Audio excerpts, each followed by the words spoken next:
Yo, what's going on, guys? It's your boy OC back with another video. I had a different video planned for you guys, but some bullshit happened that my mic started echoey or whatever, so I got done with the whole video and I guess I have to scrap it now because yeah, the audio fucked up. So it's cool, it's okay. Let's do this other video. I had this other video planned too. It's a top 10 wrestlers who ruined the match on purpose by WrestleMania. If you guys didn't know, I mean, if you guys are new to the channel here, I'm a big wrestling fan. I have been basically all my life, so I know a lot about wrestling. And let's get to the video. I'm always watching him. Let's go. Ron Simmons. Guess what? Ron goes, all right, we'll take the table to them. This is not going to be down. Oh, a mission.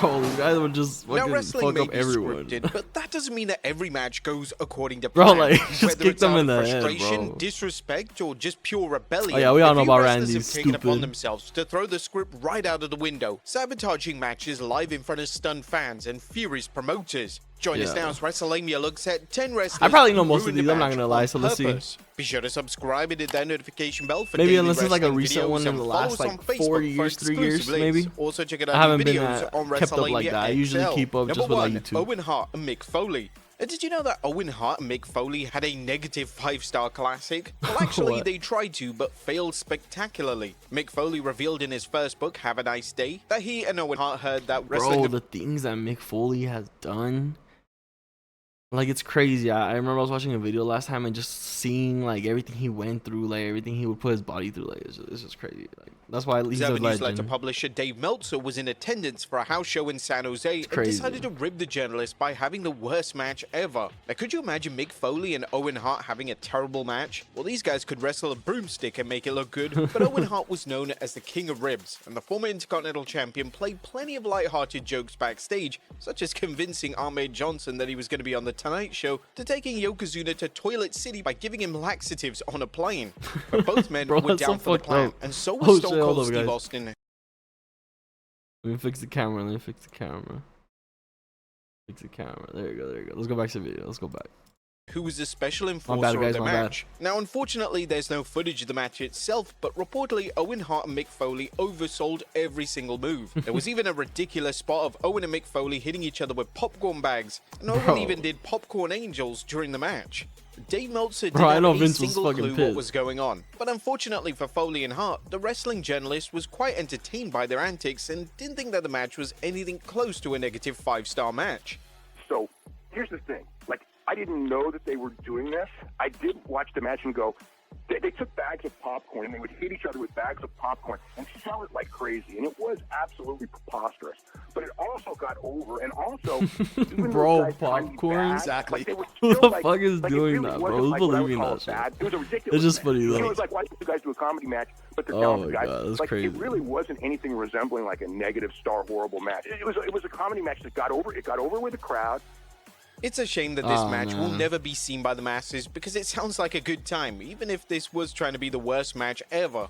Number 2, Ric Flair versus Bret Hart. Okay, Now, to be Bret honest, Hart I didn't know believes about that Ric one Flair and has this one no either, 'cause in-ring this is before psychology. my time, The former but, WWE champion isn't shy about criticizing the Hall of Fame. And to be honest, I'm not really a He does have big respect for the Nature Bret Boy. or In Ric Bret's fan. book, Bret Hart, The Best There Is, The Best There Was, and The Best There Ever Will Be, Hart described the first time working with Flair, and it wasn't a good analysis. I was looking forward to finding out whether he was the best worker in the business, as all the marks and wrestling commentators generally declared. Flair was what my dad called a routine man because he did the same match every night no matter who we worked with. He also liked to call every step of the match with little input from me. But according to Bret, after beating Flair for the WWE title, his matches against the wrestling legend only got worse over time. Soon enough, I was launched on return bouts with Flair, who seemed bent on sabotaging our matches. Hart wasn't sure if Rick was doing it on purpose or by accident, but he would screw up Hart's knows? comebacks and mess up finishes.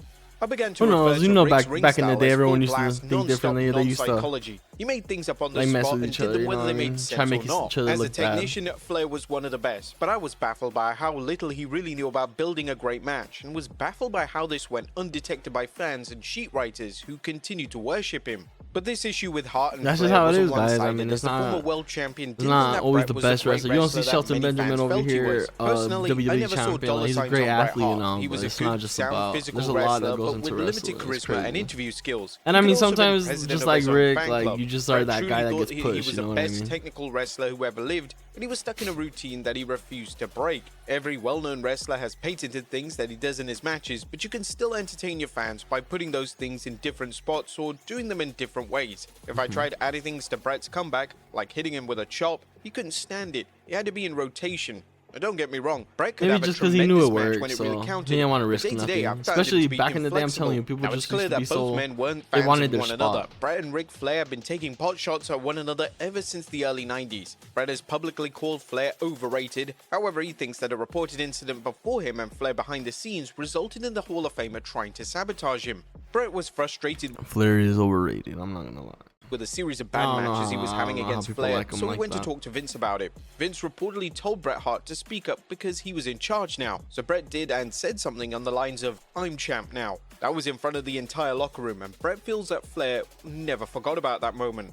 Whatever the case may be, it's a shame that the two of the best in the world mean, couldn't hey, really see eye to eye. That's what I Flair mean. does It's like acknowledge that he it's didn't like have good Hogan, for matches example. against I'm Bret pretty Hart when he sure won every the title time in someone was 92, gonna... as Bret revealed that Ric Flair was going through personal issues at Someone was gonna... Sorry, I got lost. Someone was gonna, like, win a champion or something. You already know he was there. Like, with Yokozuna, that's where that happened. the Like, time, as well as depression. I'm pretty but sure it so feels much like a stuff good amount of happened. ego could have gotten the best of them. Sometimes great wrestlers don't always result in great matches. Number 3, Shawn Michaels versus Hulk Hogan. Yep. Oh, we probably already the know most this one. This is like infamous the match most of all. infamous, yeah. Now, to put into context, the build to this match was great. Shawn Michaels cut a memorable heel promo trolling Montreal, and Shawn did an amazing job to get the people to boo him in a matter of weeks. Reportedly, the original plan for Shawn Michaels and Hulk Hogan was set to have 2 matches starting at SummerSlam. Hulk Hogan was scheduled to win the first one, and then Shawn Michaels the last. But that didn't work for Hulk Hogan, brother. Now, as you can which is what I'm talking about.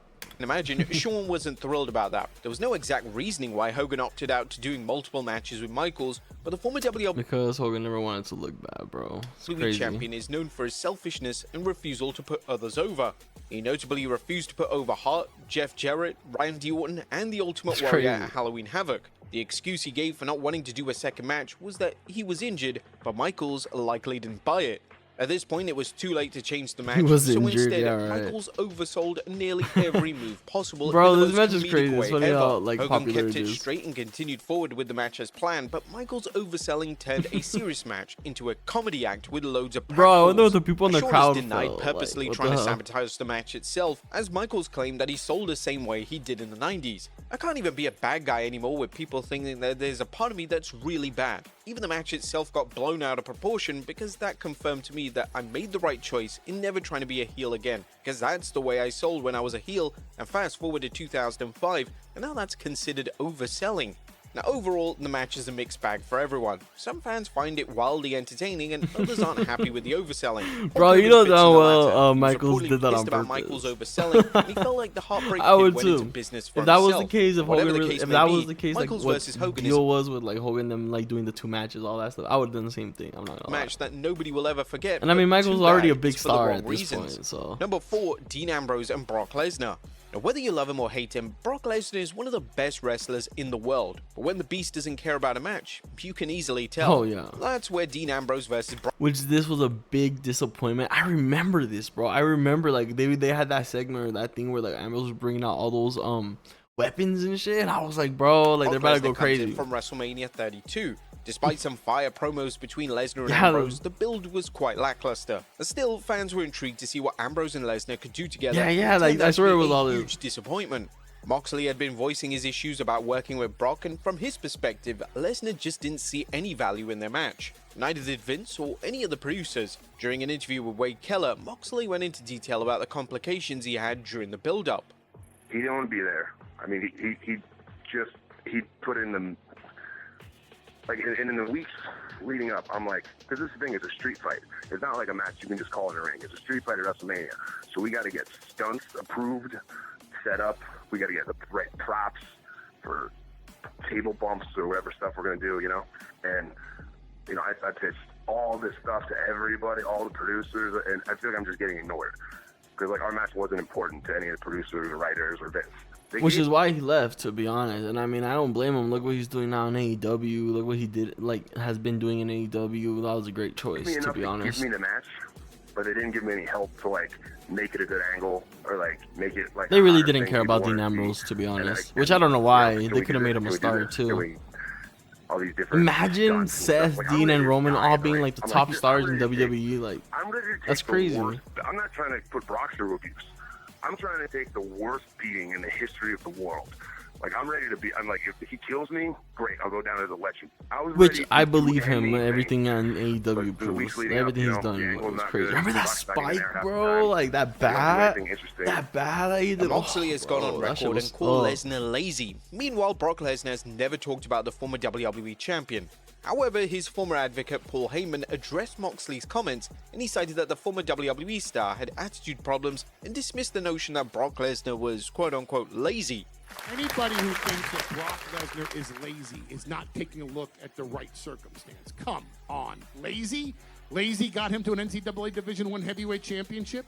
Lazy had him knock out Randy Couture in his fourth MMA fight. The greatest I mean, you heavyweight could tell champion that of he all didn't really time care in about the UFC. match, though, Now, compared it's to not all clear his if other Brock matches. Lesnar intentionally tried to ruin the match, but it's clear that he wasn't invested in it. I don't think he When a tried to ruin the wrestler is match, he just invested didn't into a really match, care then they about, tend to put doing less anything than crazy, how 100%. Dean was saying. Brock Lesnar and Dean Ambrose could have had something special, but instead, they had a very disappointing match on the grandest stage of them all. Number Literally. 5, Bruiser Brody versus Lex Luger. Well, Okay, this yeah, I was don't know another about this one. strange match, but nothing too out of the ordinary for Bruiser Brody. The Legacy Hall of Famer is certainly deserving of his legendary status thanks to his feuds against the Sheik, as well as Terry and Dory Funk, but Brody was well known for his tendency not to sell, going majorly off script. Now, that eventually became part of his persona in his final years of wrestling. But it wasn't just that Brody would refuse to not sell, he would often change the finish of the match or refuse to job altogether. He really wasn't the easiest man to work with in the Bro. ring. His infamous cage match Bro, against imagine Lex you're Luger like, is a you just prime agrees to, example of this. like, The lose WWE and then, Hall of like, Famers had a mid-match, steel then, cage nah, I'm match gonna in win. January 87 in That's so Florida. crazy. And out of nowhere, Like, what do you Brody do just in that stopped moment? Like, selling you can't even for get Luger. mad and break If Luger character. punched him, he just stood there. If Luger grappled with him, he just stood there. Lex Luger had no idea what to do. Brody just stopped working and time stood still for Luger. He was the upcoming star at this time, so we didn't particularly know what to do in this situation. Luger and the referee had to call an audible and simply end the match via disqualification because they didn't know how to keep going. What's interesting is that Luger confronted Brody calmly after the match, and the Hall of Famer instantly apologized because he thought he did something wrong. But Brody kind of blew off the situation and told Luger not to worry about it. According to Luger, he didn't really explain why he just stopped selling, but he just said that it didn't work and there was a long day. I guess that clears that up. But rumors had circulated that the What? reason Brody stopped selling for Luger was because he didn't particularly have any respect for him. According to Ted DiBiase, Brody didn't feel that Luger earned his position, and he didn't take too kindly to calling spots backstage for the match, as this is something for the veterans. Like Shawn Michaels and Hogan, this match is certainly infamous, but for all the wrong reasons. I don't Number know. 6, Hulk Hogan versus Kevin Nash. Just Yep, egos sometimes. this again. It's pretty much agreed upon that the later years of WCW were horrendous. Oh, yeah. That's putting it kindly. Of course, some genius came up with the great idea of having a WCW World title match between Kevin Nash and Hulk Hogan. And on Bro, paper, by the this end of sounded like a WCW, great they were idea, just, they didn't even but know it what wouldn't the be fuck. on this list if the They were just doing execution was whatever at great. that point. But this is the infamous finger poke of doom spot, where Nash and Hogan pretended that they were going to fight, but trolled the entire world by having Hogan gently pop Kevin Nash and getting the 3 count.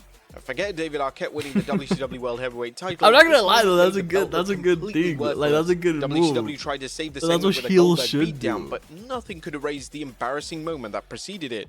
Number 6, Hulk Hogan versus I don't know, Jeff I feel Jarrett. like that's, like, Now, there a seems good to be thing to one do, though, golden like, rule in wrestling. as Never give heels- Hulk Hogan full creative control. That was a mistake that WCW made, and the WWE Hall of Famer made selfish moves like this. Jeff Jarrett was the WCW World Heavyweight Champion, and he was supposed to beat Hulk Hogan. Bro, letting As you can Hulk guess, Hogan get refused to do creative the job and control, went out of his like, way to just get those creative words, to all those change words the in match one sentence, finish. like, that's crazy. They did, and it led to one of the most How are you gonna let him embarrassing get moments creative in control after WCW knowing history. his past? Like, Jarrett simply came out to the ring, and as soon as the bell rang, he laid down on the mat so Hogan could get his win. Vince Russo was at ringside and instructed the entire thing. And then Hogan grabbed a mic and stated, "That's why this company is in the damn shape it's in, because of bullshit like this." Hogan then put his boot on Jarrett's chest and then got the 3 count, but he wasn't happy about what transpired. That wasn't it. Vince Russo also grabbed a mic and cut a profanity-laced promo on Hulk Hogan. The overall match was pointless because Russo ultimately gave Jarrett the world title back to defend against Booker T later that evening. They tried to make this a storyline, but it didn't work. Shoot angles can only work if done correctly, but this segment shattered an all-important illusion about pro wrestling. We're supposed to believe that these matches are legit like MMA or boxing, but it exposes the predetermined process of wrestling and also the disgusting politics that played a part in wins and losses. No, yeah. Nobody came out looking good here. Bash at the Beach was supposed to be When the you look at crowning it that moment way, for yeah. Booker T, who beat Jeff Jarrett for the real WCW World Heavyweight title, but it was overshadowed by this controversial segment that further damaged WCW. Bro, they had the finger Number poke 8, of Doom Jeff Hardy and versus that. Sting. A TNA Oh, yeah. wrestling under Vince Russo has a lot of, remember this. well, moments. And we don't mean it in a good way. However, one of the most infamous moments was Jeff Hardy versus Sting at Victory Road 2011. Jeff Hardy's history with drugs and alcohol are That's well crazy, documented. bro, how But he this really was the pulled first up real like time that. that we saw him intoxicated on live Full of television. zooted it You could out, tell bro. something wasn't right as Hardy made his entrance. The title match was scheduled to go on longer, but Jeff's impaired state made it. Hardy made Bro. his entrance. The title match was scheduled to go on longer, but Jeff's impaired He's fake that shit, bro. He's fried. state made Like, it there's no way. impossible. Like, So Eric how did he Bischoff even would make come it to out the before ring? bell Like, rang how and did he told make Jeff it the match down changes. there? The Like, bout was rather how did simple no once the one bell rang, as notice? Jeff Like, went I to the could crowd by literally not know giving that. him So a just shirt, looking a at few him, punches bro. from Sting and a scorpion death drop, and that which lasted all of 90 seconds. You can see the disappointment in Sting's face when the crowd chanted bullshit as he mouthed, "I know." Now, in reality, this wasn't the first time that Jeff had been too intoxicated to perform, as Hardy was reportedly hammered backstage at the Final Resolution pay-per-view and TNA officials almost stripped him of the title. On one of these occasions, him being impaired caused him to miss his mark on a chair shot and gave Ken Anderson a concussion. There were a ton of warnings caused him to miss his mark. Officials really? almost stripped him Oh, of he the was- title. he was On one fucking of these intoxicated occasions, right him here? being impaired caused him to miss Bruh, his mark and they on a let chair him shot go and out gave like Ken that? Anderson a concussion. There were a ton of Is that warning signs illegal that or something something? wasn't right with Jeff Hardy, but TNA turned a blind eye and put their performers at risk in the process. Thankfully, Jeff Hardy now seems to be in a better headspace these days and is currently represented TNA in the tag team division. It's great that the former WWE legend has finally gotten over his addiction. Number 9, Oh, yeah. Angelo Dominio No, yeah, for versus sure. Cuervo. Now, this is one of the scariest spots in the last decade or so. During a co-promotional Lucha event in 2018, the two wrestlers were having a casket match and everything was going to plan. But Dominio was pissed about the hard chair shots my from God. his opponent and decided to give his opponent a brutal receipt. But that receipt was him throwing a real concrete brick Oh on my the back of his God. head. Correa immediately went stiff and went face first to the floor. Now, the wrestler goes stiff and face first to the floor where Bro. he's checked on by went stiff. And That, it was him bro, that's throwing a real assault. concrete That's, brick on the that's back of fucking his- attempted He was a murder. What the brutal fuck is receipt. this? What That are we talking receipt was him about? Throwing a real concrete brick A on the back of concrete his brick, head. bro. Correa, brutal receipt. But that receipt was him throwing a real concrete brick. Bro, on the how back is of his this? head. Correa Bro, you can literally immediately see the went stiff and reaction in the was him crowd. throwing Hold a up. Look real at the girl concrete right there. brick Look on at the the girl back right of there. his Like, head. Correa bro. immediately went stiff and went face first to the floor. Now, the He wrestler looks goes stiff and dead. face first to the floor where he's checked on by officials and he regains consciousness and is helped to the back. Bro, he's While not even Dominio walking bizarrely good. eliminates himself to end their casket match. Thankfully, he survived the assault and is still wrestling until this very day. Yeah, to the end their assault, casket because that's match. fucking assault. Thankfully, he survived the assault and is still wrestling until this very day. But Dominio was barely punished for his crimes. What he did was attempted murder, and he tried to claim that it was an accident and that his opponent was in the wrong position, but nobody was attempted murdering until this accident? very day. But Dominio was barely punished for his that crimes. does not look like What an he act. did was Bro, you have so much. You could have gone down here. I mean, even the anywhere is bad, but like, bro, you literally just went right. What position are you attempted talking about? murder, and he tried to claim that it was an accident and that his opponent was in the wrong position, but nobody bought it. Bro, I For never seen 34 this. days, he Alright, was I never seen blacklisted this from one. professional wrestling. That's it. The entire break. Wait, what? For 34 days, he was blacklisted from professional 34 wrestling. days, That's bro? It. The entire break For throwing attempted actually became murder? his gimmick, and promoters tried to sell professional wrestling. That's it. The entire brick throwing actually became his gimmick, and promoters tried to sell the real life incident to sell tickets. It's one of the more Bro, he started just doing that as his fucking gimmick. disgusting parts of professional That's fucking wrestling. crazy. A professional wrestler who's been in the business for more than 30 years let his temper get the better of him. Bro, Nothing that was happens straight to him. his head. That, Number bro, 10, there's no way. Earthquake There's no versus way Cody that's an Tower. accident. You're The never gonna WWE held convince a me that's an pay-per-view accident. with Super World of Sports called That's Wrestle fucking Dream on crazy. April 1st, 1991. The show had Bret Hart battling George Takano and Hulk Hogan versus Yoshiaki Yatsu for the WWE Championship. But the one match that people only remember is Earthquake versus Koji. The strange thing about this match is that it wasn't the first time that Koji and Earthquake worked together. But on April 1st, Koji had no interest in having a good match. Koji's temper flared up after he threw the announcer's table at the ring, and the match consisted of them smacking each other's hands and pacing around the ring. You could see the frustration on Earthquake's face, and he even shouts, "This was pro wrestling." But the match went completely off script and ended when Koji kicked the referee, causing a DQ. He stormed out of the ring hot and grabbed a mic and then dropped the infamous F-bomb, labeling wrestling as fake before charging right to the back. Koji had a reputation of unprofessional behavior, but just before his match with Then why would they Earthquake, let him go Koji out? was fired from New Japan Pro Wrestling and expelled from Sumo due to his attitude. It's still unclear why he lost his temper so quickly. But there you have it, folks. 10 wrestlers who Nah, bro, the one, bro, like there's no way, like this shit right here. casket match and everything was Hold a up. brutal receipt. But that receipt was him Like, throwing bro, you're, hard chair shots from his opponent and decided to give his opponent a brutal receipt. But that receipt bro, you got all this time. You're gonna throw it when you're like right here. He's not even up yet. What do you, was him throwing bro? Like he's barely even getting up. You could throw it anywhere else. You throw it right on his head. a real concrete brick on the back of his head. Correa immediately I don't know, guys. That's fucking crazy. That's fucking insane. All right, guys. Great video. Great video. I really enjoyed it. Give it a like, guys. But anyways, guys, I hope you guys enjoyed this video. I'm honestly new to this. I'm trying to get used to this. I'm trying to get on my grind. I'm gonna be uploading a lot for you guys. So just expect all these random videos coming out. It's honestly just gonna be stuff that I like to react to. Just stuff I be watching. So that's what I'm gonna be posting. I hope you guys enjoyed the video. That shit was crazy, bro. I was still thinking about that. That's crazy. But yeah, I hope you guys enjoyed the video. I hope you guys leave a like and leave a comment down below. Share the video. Anything. If you guys hate the video, let me know that too. Let me know what I can improve on. Anything. I appreciate all the support, all the hate. Yeah, just let me know, guys. I'll see you guys next time. Peace.